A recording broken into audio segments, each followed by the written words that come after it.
I have been complimenting Costa Rica on its chill, laid back, pura vida, why do today what you can delay until tomorrow attitude. And that's great, unless it's your attorney working on your residency application. Welcome back. This is Charmel and Grecia sharing information about retiring in Costa Rica. So, as I've mentioned in previous videos, you can't just show up in Costa Rica and say, I live here now. Um, Now, if you are a tourist on a tourist visa and you don't intend to ever establish any kind of temporary residency or permanent residency, then you can stay here for years. I know one lady in our group of Americans here who has lived here for 45 years, and she still um, votes in the United States. She may have a residency here, but she's never given up her U.S. Citizenship.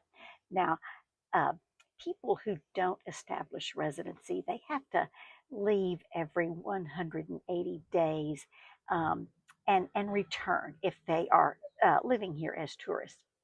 But if you don't want to have to leave every 180 days, then establishing residency is a process that involves a lot of documentation from the United States that has to be apostilled by Costa Rican officials, which is different um, from just being notarized like you would have done in the United States. So it involves an FBI background check and a fingerprint card and, um,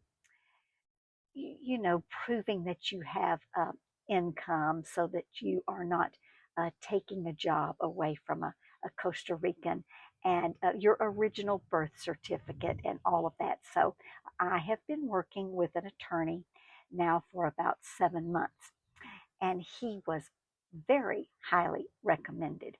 And he specializes in the residency process for retirees moving to Costa Rica. And a lot of people in my group of expat friends use this attorney, including several of my neighbors.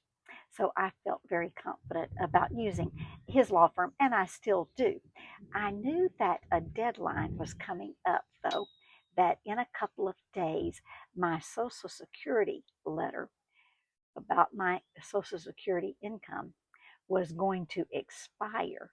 Uh, and that I had to make sure that all my paperwork was submitted for my residency before it expired so that I didn't have to get that Social Security letter um, redone and pay for that all over again. Now, my process has been a little bit more complicated than most because mine included a name change. So, years ago, when my son was getting married, I went to a judge and had my name changed back to my original name that I was born with because that was the name that I wanted on his wedding invitations when he and his bride sent out their wedding invitations. So all that was done. So my name, my legal name, is the same as it is on my birth certificate, and the same as it is on my passport, and the same as it is on my Social Security letter, and all of the documentation, which you would think would make things easier. But I had to pay hundreds of dollars extra to get a copy of the name change from the judge. I mean, I could get that myself online, but just to get it myself was not good enough. It had to be translated into Spanish and apostilled by uh, Costa Rican officials. So I thought everything was done, and I knew that this deadline was coming up.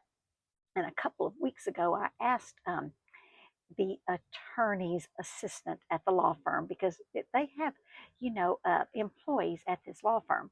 I asked my contact there if I needed to do anything, if I needed to come in and take care of any paperwork, if I needed to send any money, if there was anything that I needed to do to make sure that we didn't miss this deadline. And I didn't hear anything from them. They said they were filing it and taking care of it.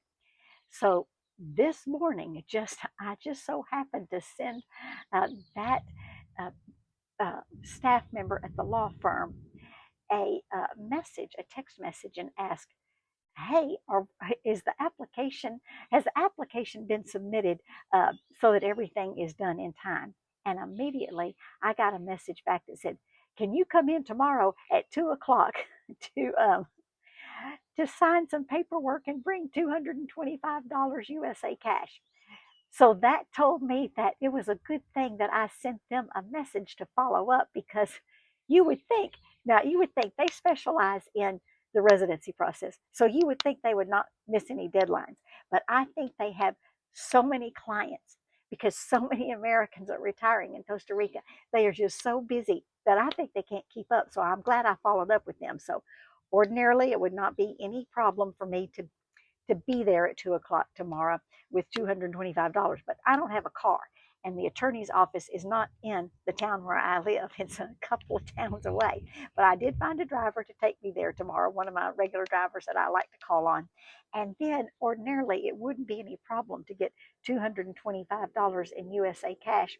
But for some reason, you have to take it out $100 at a time at that one bank. A lot of banks won't let you take out more than $20 USA money at a time. Well, that's not going to do me any good. So I went to the bank today that I usually go to get, USA amounts, and I used two different debit cards to withdraw $100 at a time, $100 on each debit card. So I had $200. I already had a little bit of US cash here on hand.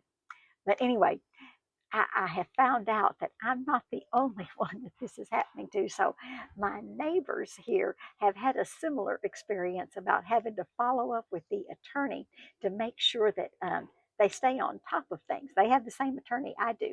But not only that, they're married, and they've been married for many years. They're from Canada.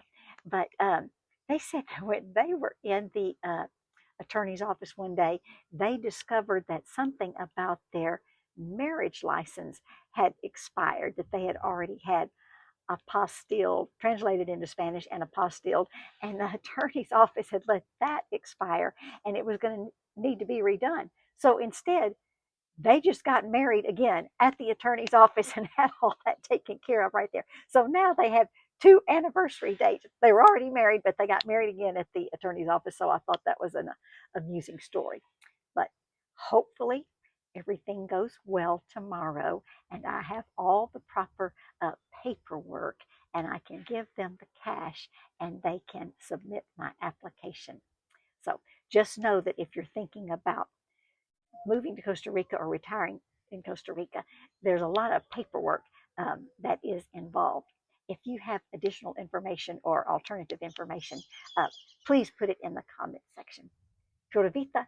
Ciao.